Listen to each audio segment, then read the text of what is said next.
Hey, it's Rachel Cooke, your modern mentor. And today, I hope you're ready to do some detective work because I'm going to share why I believe a good discovery process, one that I'll teach you today, is the key to incredible success at work. Welcome to 2022. What's your take on the new year, new me approach to kicking off a new year? Personally, I'm not really a fan. I was pretty fond of the old me, so I'm more of a new year, new ideas kind of person.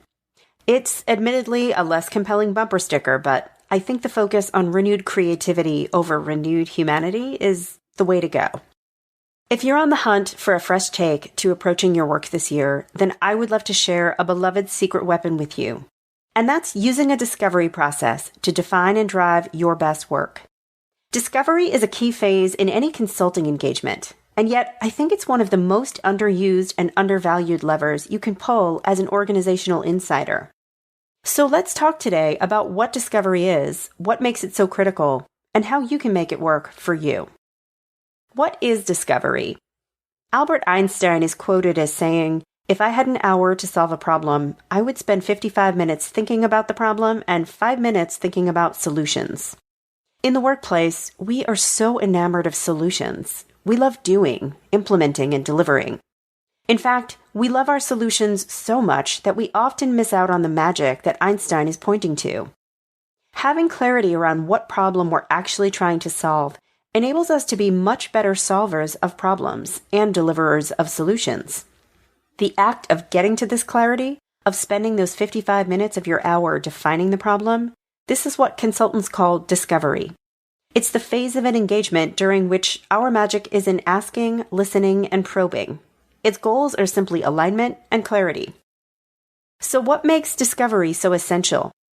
When I was still working in human resources, I would get a call every other week from a leader insisting they needed more money to offer a member of their team who was planning to leave the company. And yet, when I would talk to that team member, their reason for leaving was almost never about money. They were planning to leave due to poor leadership or insufficient room for growth or a million other things, but almost never money. In other words, money was a solution to a different problem. Doing our best work doesn't come from designing the shiniest solutions, but rather the most relevant and practical, the ones that will actually solve our problem. Discovery is the upfront work that informs our understanding of what we need to solve and what success would look like. Without it, we simply become human hammers who think every problem is a nail. So how do we do discovery? A great discovery process is one that makes sense within the norms and culture of your organization. But whatever shape it takes, here are some key considerations for you. First, begin with a discovery mindset. Doing discovery requires a willingness to go slow to go fast. Your hands are itching to build, create, and invent. And I'm asking you to hit pause and have some chats? I know, it can be a hard pill to swallow. This is where your mindset matters. Think of your discovery process as an upfront investment in yourself and your solution, a long game play. Have the humility to know that you don't know what you don't know. Did you follow that? Discovery may slow you down in the early days, but it will nearly always provide an insight that gets you onto the right path more quickly and leaves you less likely to miss the mark or have to restart. So have confidence in your ability to uncover valuable insight. Start here. Next, identify the right stakeholders.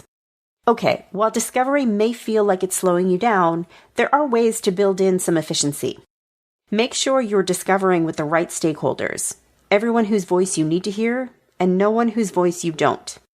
Let's imagine you're a marketing manager and you need to deliver some new collateral for the sales team to use when pitching clients.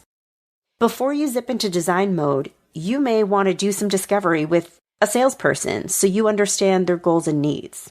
Maybe your own leader to understand your budget, requirements, and timeline. And maybe a colleague who has successfully delivered something similar so you're not reinventing the wheel. By collecting these bits of insights and information up front, you'll know exactly what you're creating, with what resources, and what you have to leverage before you begin. This helps minimize the likelihood that you head down the wrong path and have to start from scratch. Once you have the insight you need, call discovery a wrap and get moving.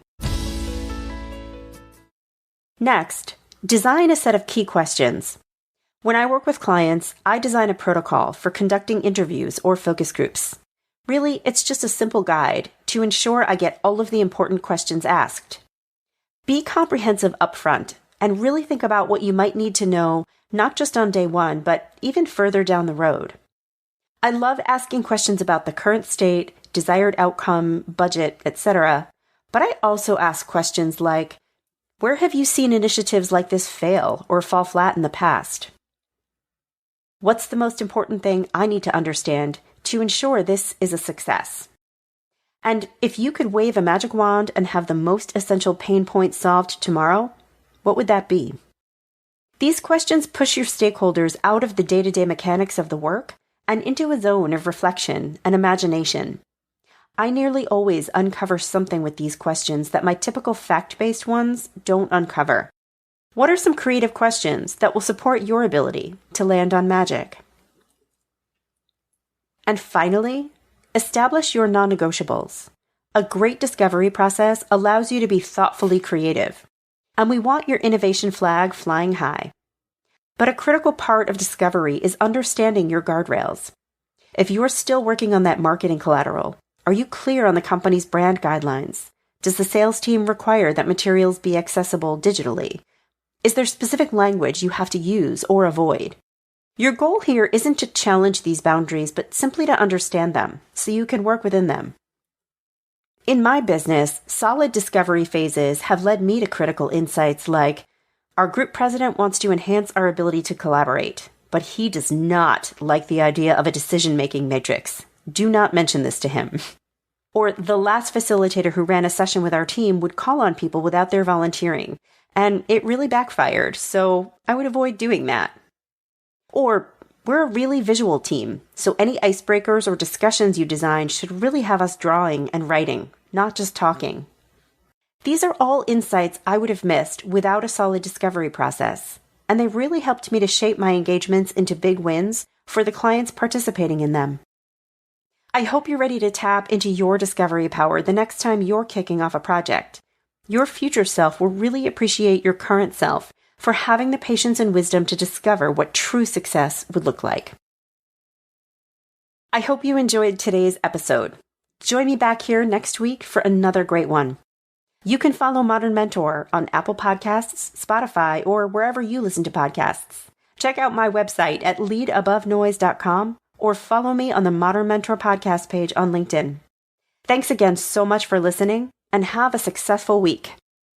Modern Mentor is a quick and dirty tips podcast. It's audio engineered by Dan Firabend with script editing by Adam Cecil. Our operations and editorial manager is Michelle Margulis. Our assistant manager is Emily Miller, and our marketing and publicity assistant is Davina Tomlin.